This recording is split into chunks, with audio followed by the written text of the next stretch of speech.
Have you ever felt stuck in life and wished you could realize your full potential? According to the research, 40%, almost half of everybody you know, has a fixed mindset. These people tend to give up easy, resent the success of others, and live in a world where misery loves company. Today I'm going to be showing you 3 simple strategies on how to move from a fixed to a growth mindset so you don't have to be among the 40% of those people who are stuck in a world where misery loves company. Today I'm going to be talking about how I moved from a fixed to a growth mindset so that you can see that you're not alone in the way that you think, but that there's opportunity to improve. There's opportunity to move and shift from that fixed to growth mindset perspective. Let's start with strategy number 1. You need to change your belief system or what you believe is possible. So in my case, when I first started running, I was running 5K. I went from the couch to doing nothing to running 5K, and I thought that was a lot. Like, I was super proud of myself for doing that, but at the same time, I didn't realize what my potential actually was. And so a runner friend of mine, Michael, who our daughters danced together, good friend of mine to this day, one of my best friends, Michael was a marathon runner. And I never really understood what marathon running was. And he said to me, Dave, I've got a bunch of coworkers who I've inspired to come and run in a 10K race with me. Do you want to join us? And at that time, I thought, 10K, oh my gosh, that's way out there. But he said, Dave, you're already running 5K now every day. You've been doing that for 2 years. Start running 7K, and in 30 days when race day comes, I guarantee you're going to be able to do this. So I thought, okay, I can probably start running 7K. So I started running 7K every day. And when race day came, I remember, we went to the Grimsby Peach Bud race. It was a 10K race. And I remember that was my first sort of introduction to a bigger, proper race. The 5K race was kind of a fun run. This was now, like, there were runners here. This was a proper race. So when we showed up, I remember, all the nerves, all the excitement, and every one of the kilometers was marked with a marker. So 1 kilometer, 2 kilometer, 3 kilometer, and so on. And I remember as I got closer to that 7K marker, I remember very distinctly the Grimsby High School band was playing at the 7K marker. I don't remember what they were playing, but it was kind of an exciting area. There was only 3 kilometers left to go in the race. But I remember thinking to myself, I don't know what's on the other side of that marker.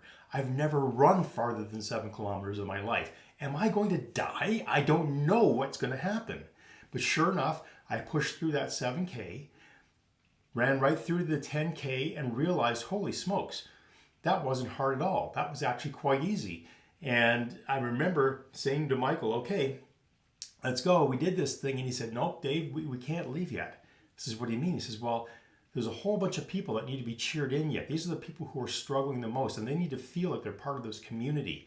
And I use that word community because that's when I first started to realize that I wasn't alone on an island. I was in a community of people who were all trying to move from that fixed mindset to that growth mindset, that more is possible for their lives.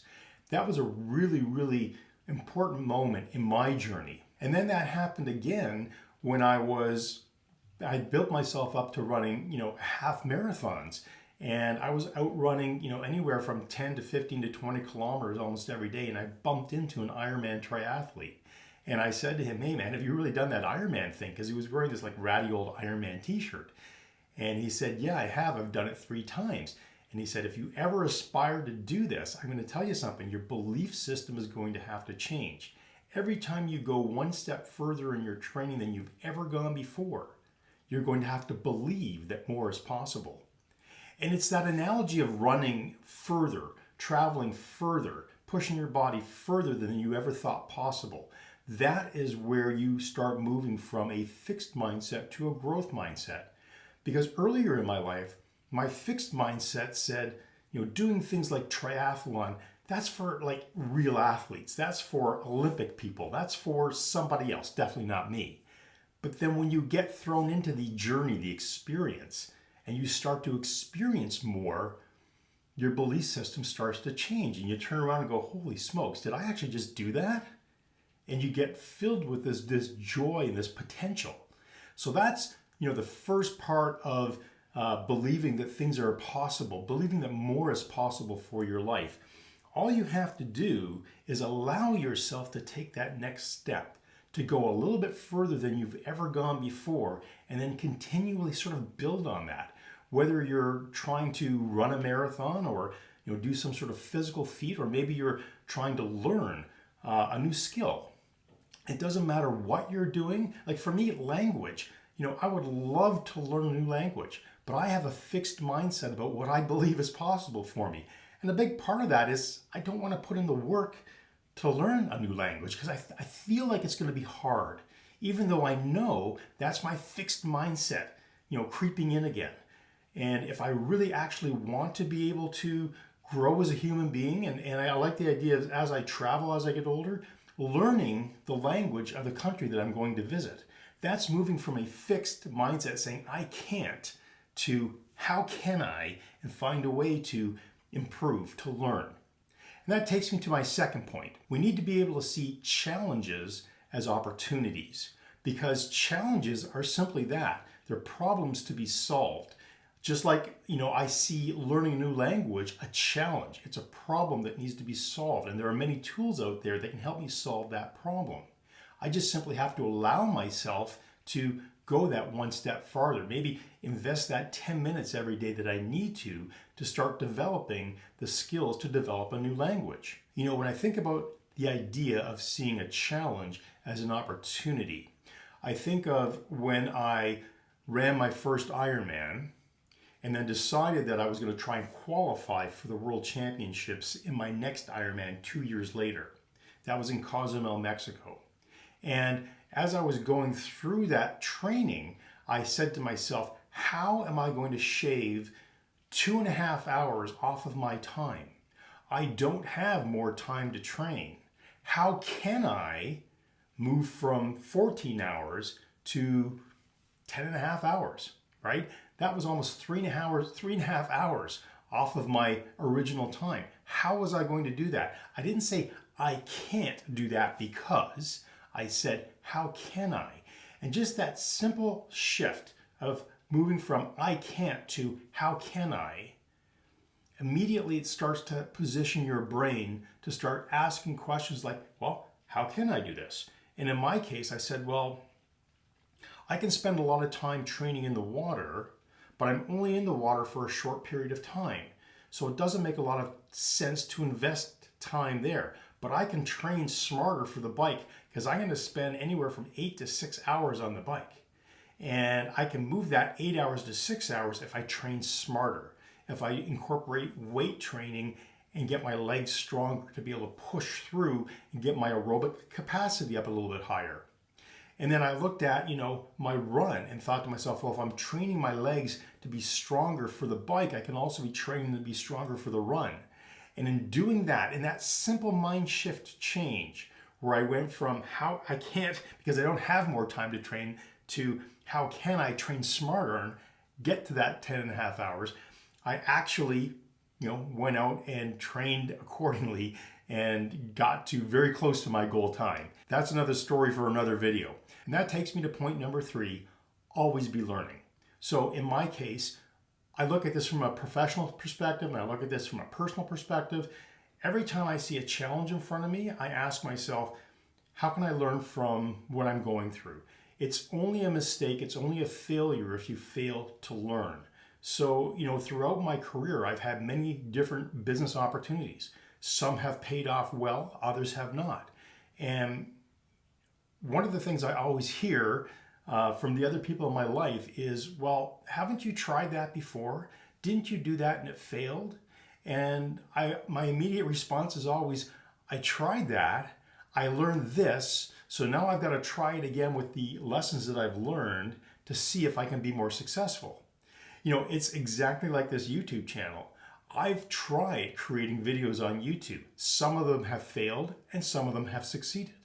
The goal is to try to understand and learn from the ones that succeeded and learn from the ones that failed so that you can duplicate a process for success, right? It's only failure if you don't learn what you did wrong. So when I go through life, I like to tell people, hey, for me, Failure is about failing fast, pivoting, and moving forward. In my process for resilience, I have that vision, identity, and proof. That's my VIP process for resilience. And that proof requires that when things don't look like they're trending in the right direction, well, you have to have an iterative process to learn. That iterative process includes creating a problem statement, right? Creating a hypothesis as to how you can maybe improve the process. Creating a testing mechanism for testing your hypothesis. Looking at the results and then doubling down on what's working. Like, that's your iterative process. And that's all part of, always being learning. So to recap, if you want to move from a fixed to a growth mindset, it's not hard to do, but for a lot of people, and you'll recognize these people. There are people around you, especially people who are older, more jaded about the way life has treated them. Maybe they feel like they've been treated unfairly. I look at life as a journey. And I'll share one final story with you. When my father was diagnosed with dementia, they put him into when he finally got into a nursing home, they thought he would only last for a year. He lasted for several years because he had a very strong heart. That's where his exercise throughout his entire life, developing a strong heart, actually worked against him, because he was pretty much a vegetable for a number of years in the nursing home. And that was really, really tough to see. But I look at that hardship, that challenge that my dad had to go through in his final years of life. And rather than seeing that as a terrible thing that it was, I see that as the gift that he gave to me, which was to look at what he did, try to uncover the problems, the mistakes that he made in his life that led maybe to that point in time. And people will say, hey man, dementia is dementia. You can't, it's all genetics. You can't do anything about it. Well, I would say maybe start doing a little bit of reading and learning from neuroscientists who actually share very interesting statistics about dementia and Alzheimer's. And the one thing that keeps resonating with me is that it's not the disease that's transferred, it's the lifestyle that's transferred. It's like if you've got a bad, unhealthy lifestyle, you're throwing fuel on a fire. If you've got a really healthy lifestyle where you're giving your brain an opportunity to grow, and we talked about that in our last video, BDNF, brain-derived neurotrophic factors. If you're giving your brain an opportunity to grow new brain cells all the time, well, what's going to happen is maybe you're going to outlive that disease if that's part of your genetics. So my thought process about always learning is looking at my dad and asking myself, what can I learn from what he went through? Did he exercise in a way that served him, or did he exercise in a way that did him a disservice?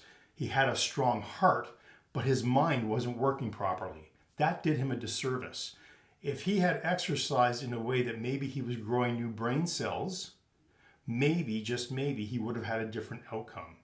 And I see that as the gift that he gave us to learn, rather than, what a terrible situation. Yeah, it was terrible, but I don't dwell on that. I say, my dad gave me this amazing gift to sit up, pick your head up, look around, and figure out what he did wrong and what I'm currently doing wrong and what I can do to improve the odds that I won't, follow a similar fate. My kids won't follow a similar fate. So, that opportunity for me to move from a fixed mindset that, oh, geez, my dad had it, his mom had it, guess who's next? I don't think that way anymore. I think like, hey, man, they went through something. Sit up and try to figure out what that was and try to make different decisions every day so that you don't follow in those footsteps, so that maybe you can be the mentor that your kids need to see so that this doesn't become their reality as well. So when I talk about moving from a fixed to a growth mindset, I'm going to say this. When I started this YouTube channel months ago, I didn't know what I was doing. I had very few subscribers, and I continue to trend now that I'm paying attention, now that I'm asking better questions, now that I'm moving from a fixed to a growth mindset, and I'm growing the channel. I'm allowing myself to see forward progress. That's the idea of saying, moving from the I can't to the how can I world. And in doing that and in saying that, I want to congratulate you if you're with us today. This is our 4th day of our 30-day challenge of becoming and learning how to become self-motivated. And again, moving from a fixed to a growth mindset is really going to help with your motivation, your self-motivation, because it's going to tell you, it's going to remind you that anything is possible. That is the slogan of Ironman. Anything is possible. People don't do Ironmans who have fixed mindset. And I'm not saying you got to go out and do an Ironman. I'm just saying people who do Ironmans are people who have a growth mindset, who believe that anything is possible. And the smarter you get about your approach to how you're going to change your belief system, how you're going to see challenges as an opportunity, how you're always going to be learning, those are the 3 strategies that Ironman triathletes think about all the time, because that's what helps them continue to move down that path of having a growth mindset, really embracing life and realizing their full potential. So if you like this video and you found it helpful, please give me a thumbs up, a like. If you want to be part of our channel, part of our community, please consider subscribing. And in tomorrow's video, in day 5, we're going to be talking about right here how to win the day, how to feel like a winner every single day. So with that, have a great day today, and we'll see you in tomorrow's video. Bye for now.